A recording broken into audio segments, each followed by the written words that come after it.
朋友们，大家好！迪奥的这个开关变压器啊，已经到货了。我们测量一下新的，这有个缺口，这个1.2角，咱测一下它的赌值啊，赌值应该是接近5吧，5左右上啊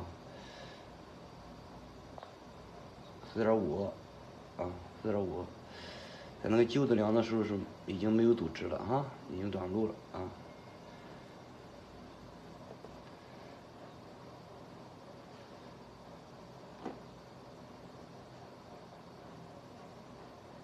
4.7啊，好，这个是新的，这个就正常了。我们一会儿把它焊到板上去啊，焊到板上去，我们再测试一下啊。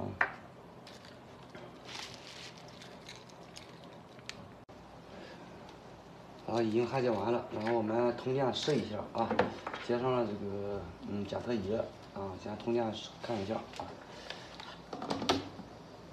哎，刚才这个模板灯已经亮了啊。然后我们用检测仪看一下啊，看一下火线对啊，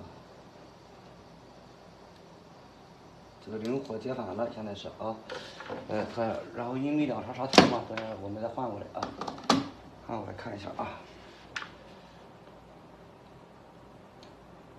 哎，现在正确了啊，然后我们用检测仪整机检测，连接室外机，制冷开机。好，灯也在闪了啊。向室外发送数据，室外机通电正常，频率18，电流0，外盘是28度，排气28。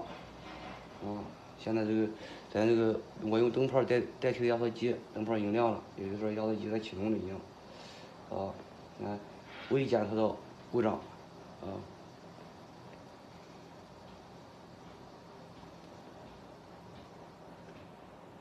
一切正常了，现在啊。